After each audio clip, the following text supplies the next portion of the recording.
तो रोहिणी नक्षत्र में हम लोग देखते हैं कि टॉरस के अंदर 10 डिग्री से लेकर 23-20 तक रोहिणी नक्षत्र आता है। तो यहाँ पर अगर आपके लगन की डिग्री, सेम वही तरीका है जो अश्विनी भरणी कृतिका में हमने किया है। अश्विनी भरणी कृतिका में जो हमने किया है सेम वही चीज है कि उसी अगर आपके लगन की डिग्री 10 डिग्री से लेकर 23-20 के अंदर है, तो जिस भी भाव में आपके टॉरस वृष राशि आ रही है, या आपका चंद्रमा इसके अंदर है, या आपका लगन इसके अंदर है, या आपका लग्नेश इसके अंदर है, या बहुत सारे ग्रह इसके अंदर हैं, तो ये प्रिडिक्शन निकलती है। अगर कोई ग्रह इसके अंदर नहीं है, मान लीजिए 9th हाउस का स्वामी जाके आपका टॉरस इसमें रोहिणी में बैठ जाए, फादर का नेचर ऐसा है। 4th हाउस का स्वामी जाके रोहिणी में बैठ जाए तो मदर का नेचर ऐसा है। कोई ग्रह नहीं बैठा है, अगर टॉरस आपने जैसे कन्या लगन के लिए टॉरस आती है 9th हाउस के अंदर, कन्या लगन जिनका भी है उनके टॉरस आता है 9th हाउस के अंदर, और वहां पर 23 डिग्री से लेकर 10 डिग्री से लेकर 23-20 तक अगर आपके लगन की डिग्री है, तो आपके फादर का नेचर ऐसा हो सकता है। उनके साथ जो रोहिणी की हम चीजें बताएंगे वो वैसे अप्लाई हो सकती है। ठीक है, तो रोहिणी नक्षत्र से पहले हम लोग सभी 27 के 27 नक्षत्र हैं जो चंद्रमा की वाइफ्स हैं। और राजा दक्ष जो मानस पुरुष थे, ब्रह्मा जी मानस संतान जो है पहली, उनके मानस 27 जो बेटियां थी उनके मतलब वो 27 के 27 नक्षत्र हैं। तो इसमें जो सबसे पहला नक्षत्र अश्विनी है और 27 वैसे ही सीक्वेंस है।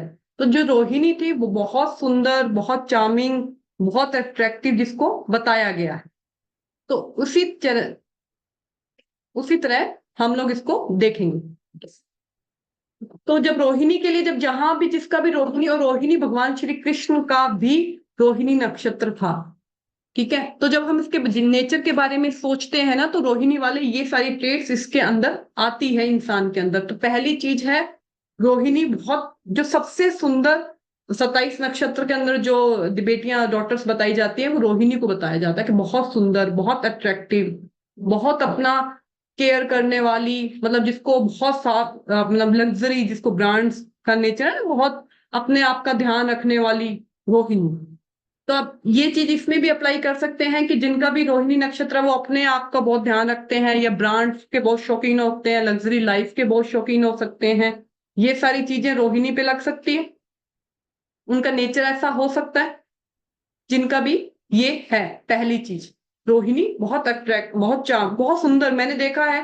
लेकिन एक समय के बाद इसमें स्टोरी ये आती है कि भगवान चंद्रमा सिर्फ रोहिणी के पास जाते थे, बाकी जो 6 की 26 की 26 रानियां थी उनके पास नहीं जाते थे। ये एक स्टोरी है।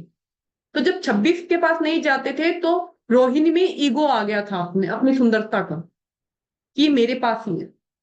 एक बार राजा राजा दक्ष ने उनको वॉर्न भी किया था कि आप बाकी भी रानियों की मतलब देखा कि ये उनके पास, चंद्रमा को कहा था, पर रोहिणी भी उसमें एग्री नहीं थी। उसने भी चंद्रमा को इतना समझाया नहीं था। तो रोहिणी में अपनी खूबसूरती का ईगो था, अपनी सुंदरता को शो ऑफ करने का। ठीक है, सुंदर। तो ये चीज रोहिणी, जिनका रोहिणी में चंद्रमा होता है वो, या लगन रोहिणी में होता है, उनके में ये नेचर आ जाता है कि मैं ही सुंदर हूं, मेरी सुंदरता बहुत, मैं ही अट्रैक्टिव हूं, मैं ही सुंदर हूं। ये चीज उनके अंदर आप देखोगे जनरली इन लोगों के अंदर, रोहिणी। तो ये चीज, पहली चीज तो ये हो गई कि इसको हम पहले ऐसे कर सकते हैं। दूसरी दूसरी इसके जो मैंने बोला कि हमें सिर्फ 4 से 5 चीज एक नक्षत्र की याद रखनी चाहिए। ज्यादा ऐसे तो बहुत चीजें दी गई है, पर हम ज्यादा जाएंगे तो हम प्रिडिक्शन नहीं, प्रिडिक्शन पार्ट के लिए पहली चीज है उसके डीटी कौन बनते हैं। तो रोहिणी के डीटी बनते हैं ब्रह्मा जी। रोहिणी के जो डीटी बनते हैं वो ब्रह्मा जी बनते हैं। अगर रोहिणी के डीटी ब्रह्मा जी बनते हैं तो आप ये सोचिए कि वो कितने ज्यादा, मतलब उन्होंने सृष्टि की संरचना की थी, क्रिएशन किया था सृष्टि का। तो जो रोहिणी नेटिव होंगे वो कितने ज्यादा क्रिएटिव होंगे, उनमें क्रिएटिंग स्किल्स होगी। तो जितने भी क्रिएटिव फील्ड्स आते हैं वो इनके अंदर आते हैं, रोहिणी वालों के अंदर वो नेचर ऐसा होगा कि रोहिणी वालों के अंदर वो नेचर होगा। तो वही सेम चीज हम इसमें देखते हैं कि जिनका भी रोहिणी में नक्शा, आप किसी भी भाव में आपका पड़ रहा है, उस नेटिव का देखो क्या ऐसा नेचर है।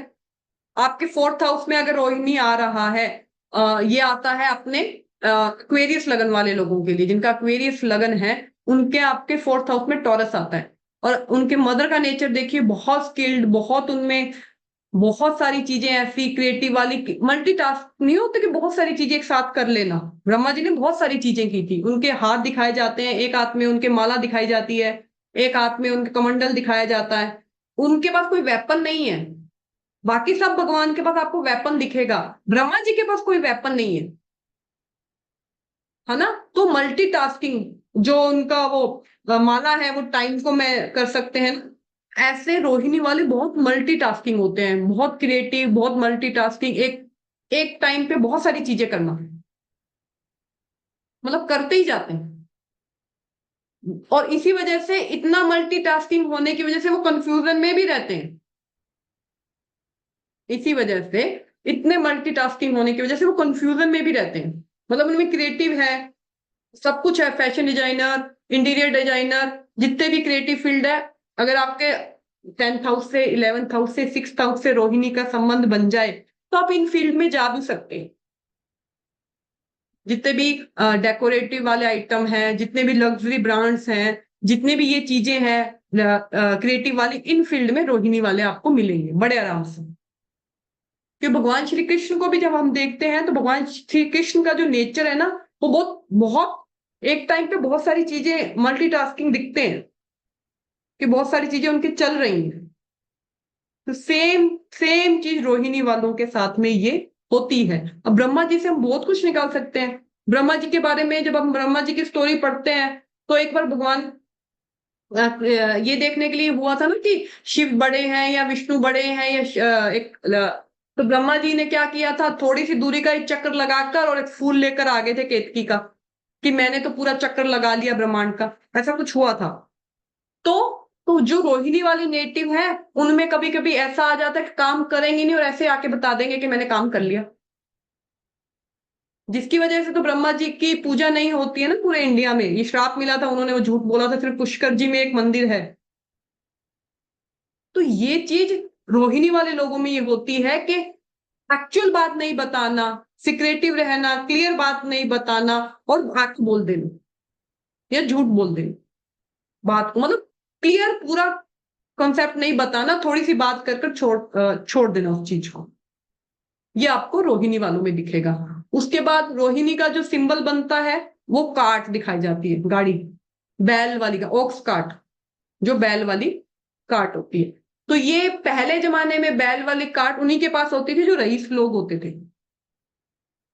बड़े अमीर लोग होते थे, उनके पास ही ये कार्ट होती थी।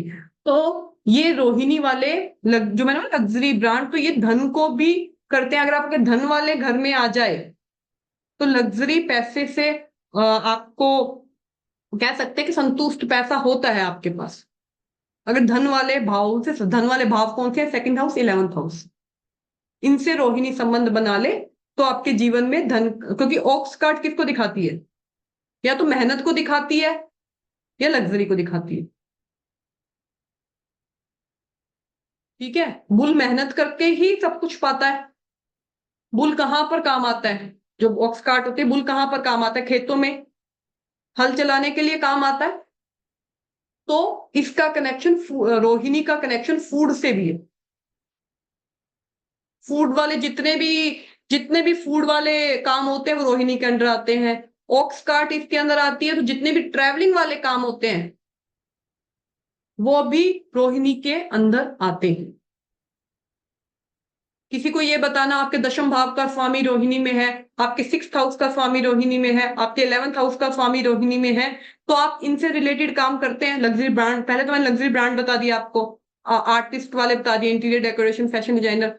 अब मैं आपको बता देती हूँ कि फूड वाले काम, ट्रैवलिंग वाले काम, या आपके जीवन में ट्रैवल बहुत रहता होगा। ठीक है, और ये 9th हाउस में अगर है, तो आपके फादर के जीवन में ट्रैवल बहुत रहता होगा, या आपके फादर ऐसे काम करते होंगे। आपकी मदर के जीवन में, मदर इन सभी फील्ड से जुड़ी होंगी। उसके बाद रोहिणी थी ना, रोहिणी जैसे होता है ना, बहुत एक्सट्रीम लेवल में ब्यूटीफुल थी, बहुत ज्यादा। ठीक है, बहुत एक्सट्रीम लेवल में। तो जो रोहिणी जहां पर है ना, वहां पे काम भी ना बहुत अलग, मतलब रानियां तो 27 थी, पर चंद्रमा अट्रैक्ट सिर्फ रोहिणी की तरफ हुए, 26 की तरफ नहीं हुई, क्योंकि वो तो डिफरेंट होगी, थोड़ी अट्रैक्टिव, थोड़ी सबसे अलग होगी। तो रोहिणी वाले जो काम करते हैं ना, वो सबसे अलग काम करने वाले लोग होते हैं, जो मतलब सिस्टम को चेंज करने वाले, अलग काम करने वाले, या कोई इनोवेशन नया, क्योंकि क्रिएशन है ना, ब्रह्मा जी ने क्रिएशन की थी, है ना, तो वो कुछ नया स्टार्ट करने वाले, कुछ डिफरेंट करने वाले और लोगों से, रोहिणी वाले। और ये चीजें, जिनका रोहिणी में चंद्रमा है, जिनका रोहिणी में लगन है, उनपे तो आप ऐसे ही बोल सकते हो सीधा, इतनी प्रिडिक्शन। या रोहिणी आपकी कुंडली में बहुत इंपॉर्टेंट हो जाता है। इंपॉर्टेंट मतलब दो या दो से अधिक ग्रह रोहिणी के अंदर ये चीज उसमें आपको दिखेगी। तो अगर 3-4 बच्चे हैं घर में और किसी का रोहिणी एक बार म्यूट कर लीजिए प्लीज। तीन हाँ चार कर। बच्चे हैं घर में और उनका रोहिणी नक्षत्र है, तो बच्चा आपको डिफरेंट दिखेगा बाकी बहन भाइयों से। उसकी स्किल्स, आर्टिस्ट है, उसकी लुक डिफरेंट है, वो काम कोई करता है तो वो डिफरेंट काम करता है, ठीक है। तो उसकी वो चीजें आपको नजर आएंगी इस चीज के अंदर, ठीक है। अब ये बहुत ही वो फिक्स्ड, जो मैंने बताया था ना कि चर, फिक्स्ड, तीक्ष्ण, तो ये फिक्स्ड नक्षत्र है। जितने भी फिक्स नक्षत्र हैं या फिक्स राशियां हैं, ये आता भी फिक्स राशि के अंदर है, 2 नंबर राशि भी फिक्स राशि है और नक्षत्र भी ये फिक्स्ड है।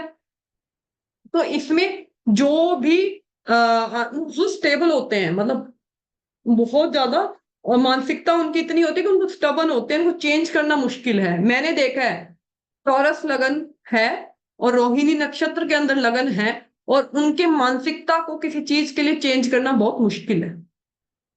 जो उनके खुद के जग, मतलब एक तो बुल, बुल काट इसके भी आती है, और एक टॉरस भी बुल है, एक टॉरस भी स्थिर है, और रोहिणी एकदम मिडल ऑफ रोहिणी टॉरस के अंदर आता है, एकदम मिडल में।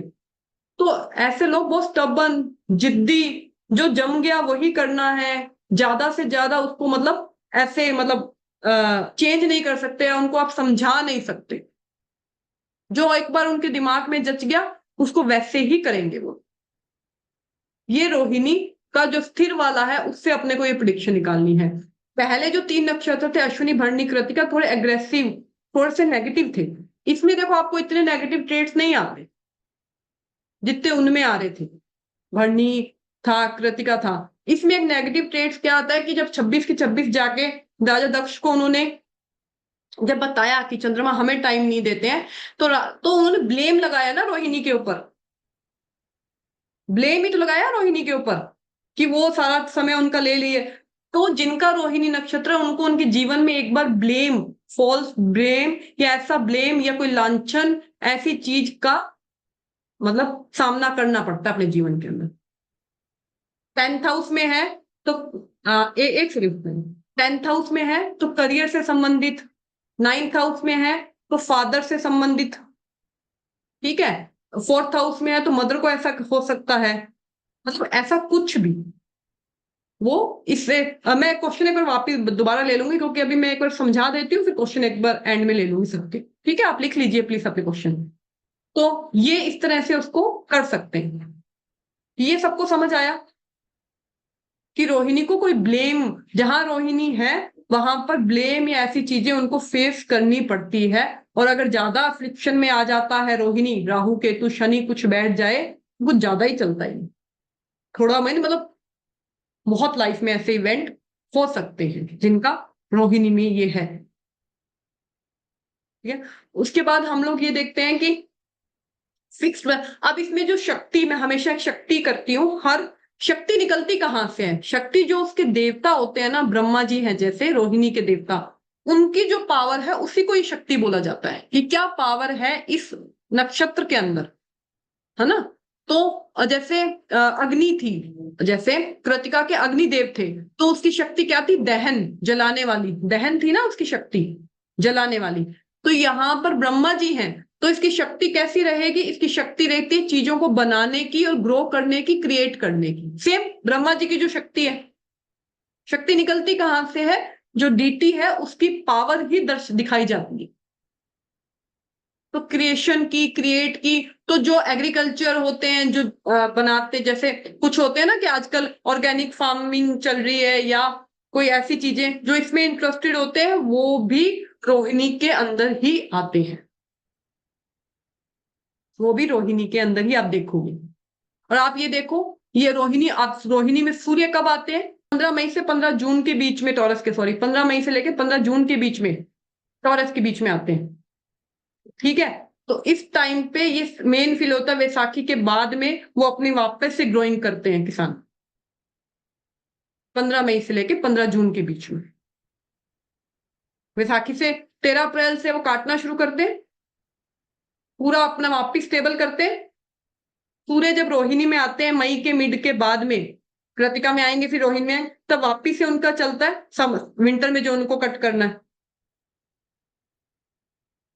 तो रोहिणी जो है वो मेन इसी चीज का है, ग्रोइंग का, क्रिएशन का, क्रिएट को। तो एग्रीकल्चर से जितने भी फील्ड है, कोई नेटिव उसमें भी हो सकता है रोहिणी के अंदर।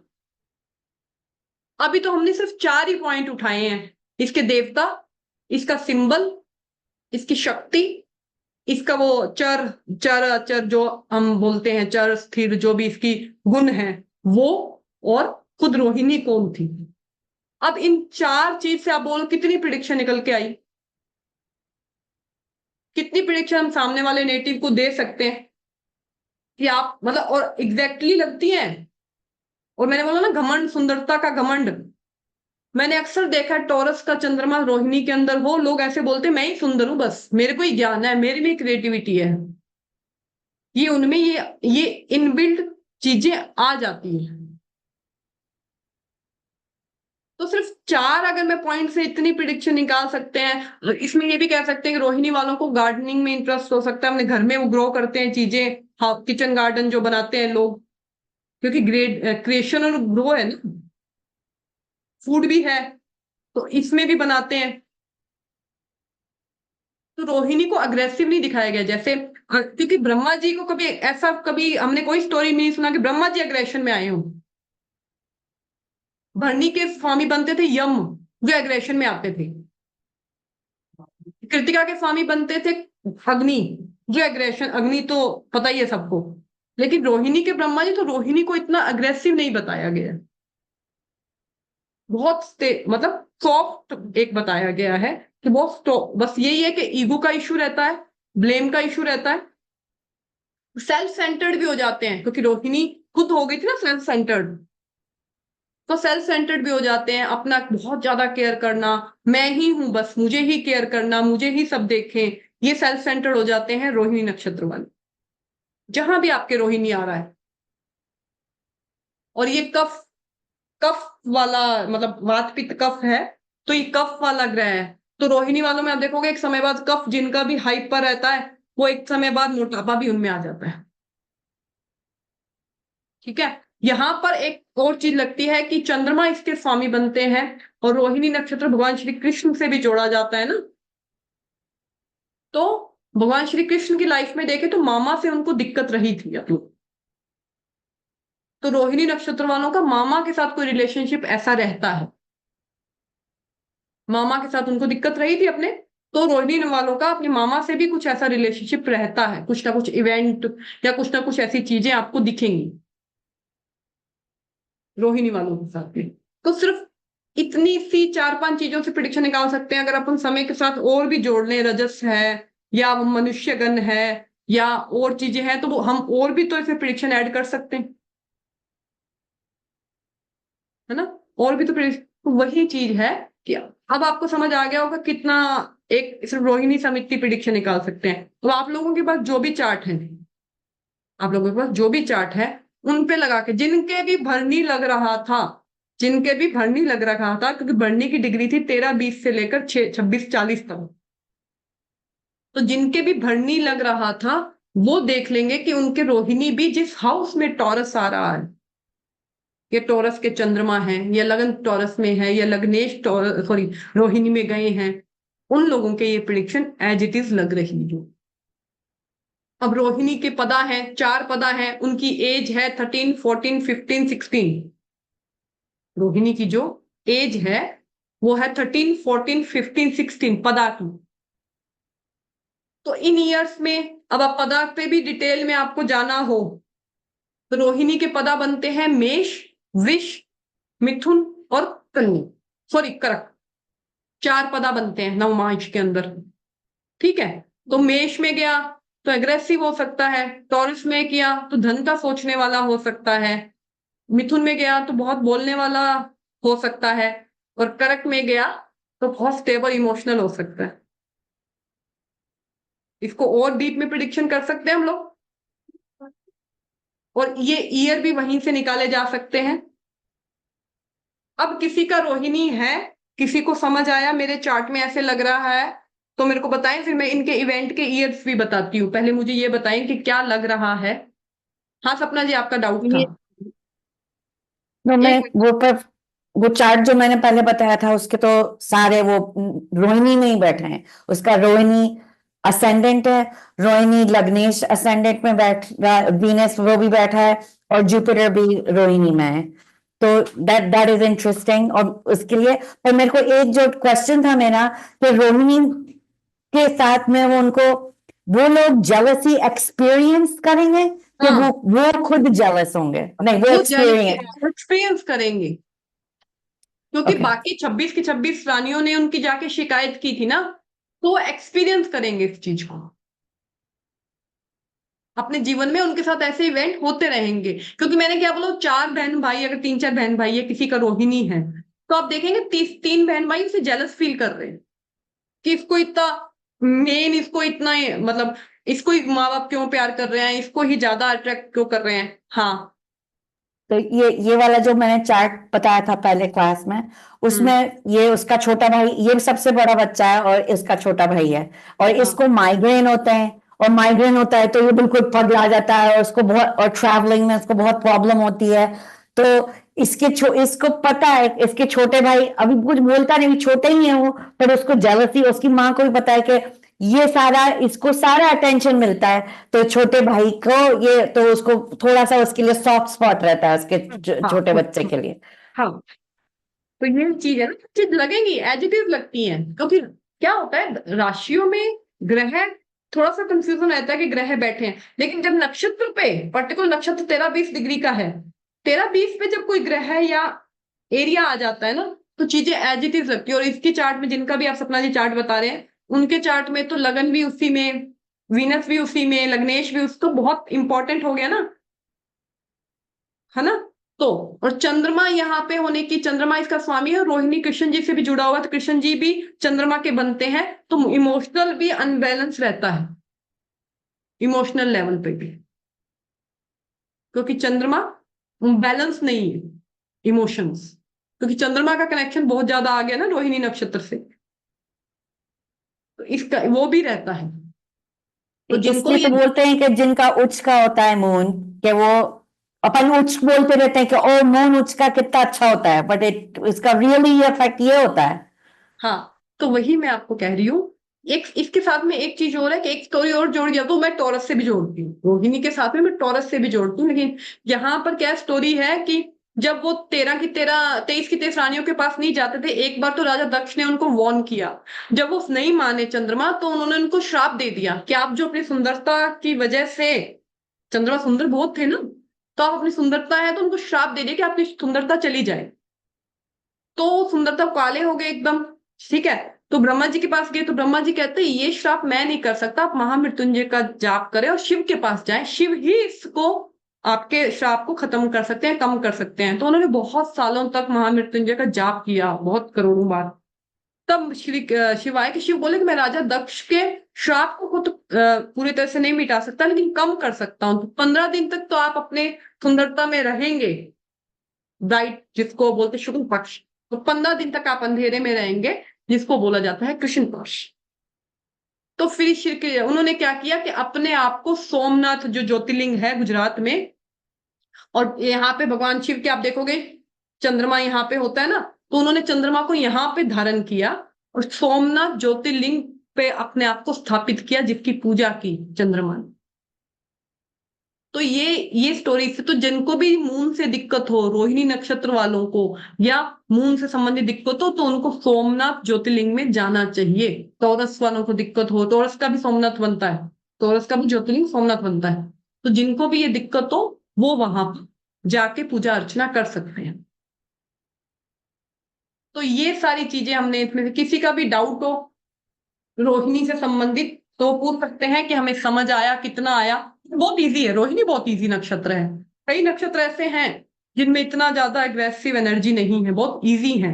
और किसी ने देखा हो किसी चार्ट में, जैसे अभी सपना जी ने कंफर्म किया कि उस बच्चे का नेचर सेम ऐसा ही है, उसके साथ ऐसा ही हो रहा है, किसी ने अभी लगाया हो तो वो भी क्या है, और किसी का भी है, तो उसके बाद हम क्लास। हाँ जी दीप्ति जी।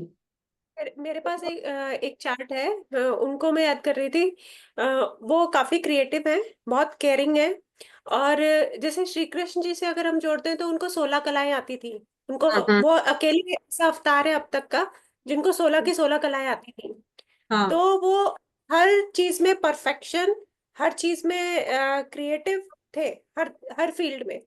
तो जिनके चार्ट की मैं बात कर रही हूँ, उनको जब तक काम एकदम परफेक्शन वाले पॉइंट पे नहीं आ जाता ना, तब तक उनको हाँ सेटिस्फेक्शन नहीं मिलता। हाँ हाँ, तो इससे ये भी प्रिडिक्शन निकाल सकते हो कि मैंने बोला ना कि रोहिणी को एक ईगो था, ईगो को इस तरह में ले जाकर कि जब तक वो काम हो ना जाए उनको सेटिस्फिकेशन नहीं मिलता,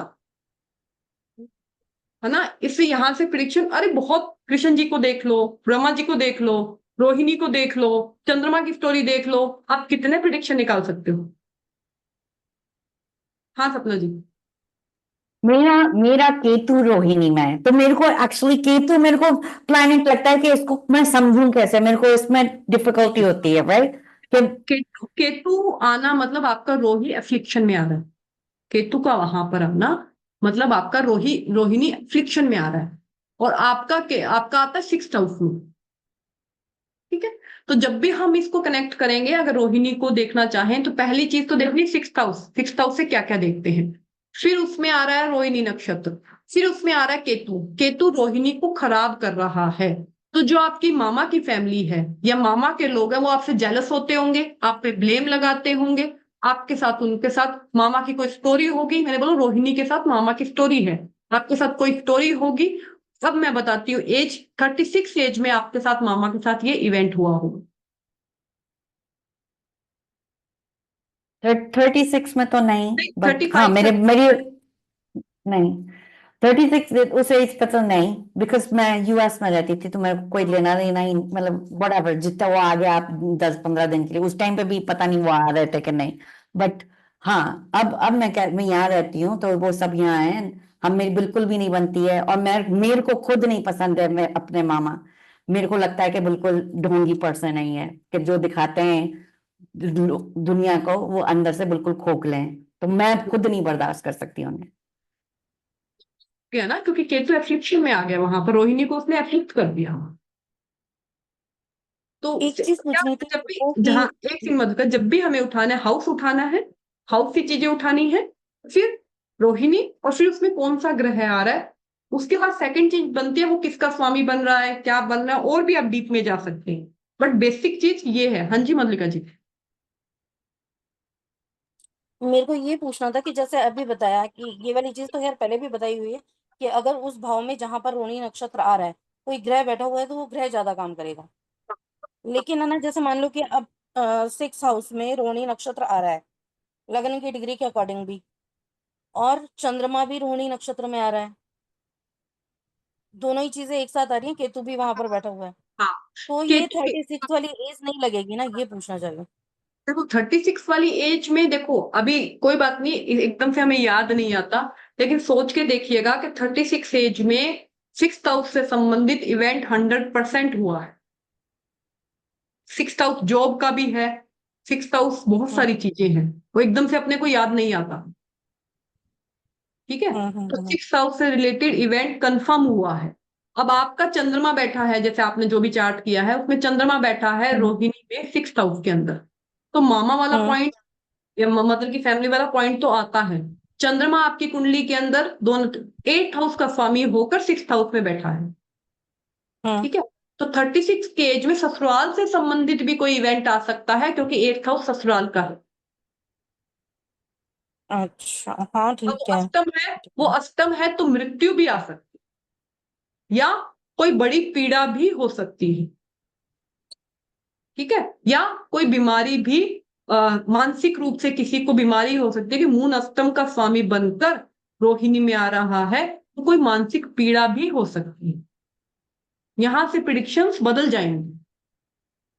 क्योंकि पहले अब तो ये ऐसे 36 वाला मुझे इवेंट याद नहीं आ रहा, लेकिन जो मामा वाला कनेक्शन बताया था ना, वो हाँ मैं जो पूछना चाह रही हूँ ना, वो ये पूछना चाह रही हूँ कि जैसे चंद्रमा है, चंद्रमा तो लाइफ टाइम के लिए रोहिणी नक्षत्र में ही है, हाँ हाँ हाँ। तो वो तो लग्न कुंडली में वहां पर आ गया, तो वो इवेंट कभी भी हो सकता है, क्योंकि मेरे कभी भी बचपन हो में ऐसा सकता है, हुआ था। लेकिन मेनली वो हाँ, होगा जब चंद्रमा की दशा होगी, रोहिणी के स्वामी चंद्रमा की जब दशा होगी उस वक्त ज्यादा होगा। हाँ हो पर सकता है, आप क्योंकि है ना। 36 क्यों बोल रहे हैं, मेरे को ये नहीं समझ में आ रहा है। 36 एज गिवन है, ये बुक्स के अंदर गिवन है, सभी ग्रहों की, सब सॉरी सभी नक्षत्रों की कुछ एजिस। एक बुक है, मैं बता देती हूँ, बुक में गिवन है, सुनील जॉन सर की बुक है, और सभी नक्षत्रों की एजेस हैं, तो 11 साल भी है उसमें और 36 ईयर भी है, 11 भी पर है। अगर वो जो आपने मेरे वो कैलकुलेशन करा था ना, तो अगर मैं उससे करूं, मैं उसका नाम भूल गई जो आप बताते हो, जैसे आप साइन से काउंट करते हो एज, हाँ तो उस हाँ एज से वो 42 आता है, और हाँ, 42 उससे के आसपास 40। मेरे का, तो 42 के आसपास से मैंने मेरे बिल्कुल स्पॉइल हो गया उनके साथ रिलेशनशिप। हाँ, वो जो 46 आता है भृगु चक्र पद्धति से आते हैं, तब वहां पे 46 आती है, तब ये हो सकता है ना। तो भृगु चक्र पद्धति वाला भी आप लगा सकते हो कि हाउस है तो 46 में कुछ हुआ होगा, कैसे भी। एक साल ऊपर नीचे मैं इसलिए कहती हूँ, कई बार क्या होता है कि हमें इवेंट याद नहीं आता, वो कभी रनिंग में होता है, कभी चल रही में होता है, तो वो थोड़ा सा नहीं कंक्लूजन निकाल पाते। तो आप भृगु चक्र पद्धति वाले ईयर भी ले सकते हैं, नक्षत्र के ईयर भी ले सकते हैं, जैसे मैंने 13 14 15 16 बताया। आपका सपना जी किस नक्षत्र पदा में है केतु?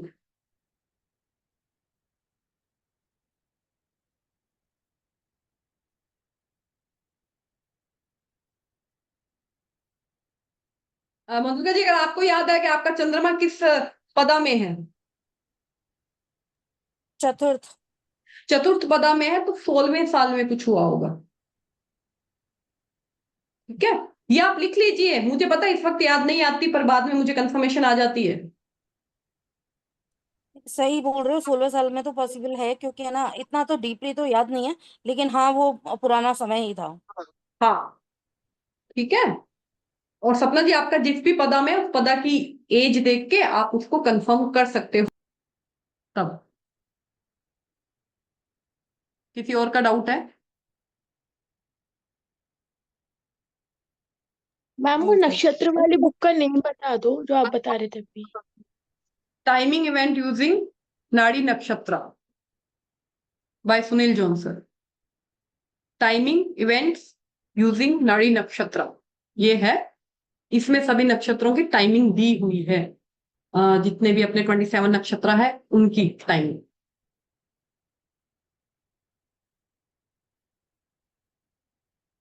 हाँ हाँ।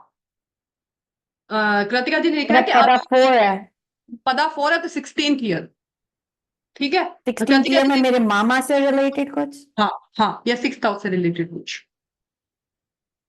कोई आपने काम शुरू किया होगा, 6th हाउस जॉब का भी है, करियर का भी है, कुछ शुरू किया होगा आपने उससे रिलेटेड, मामा से, ऐसे कुछ भी 16।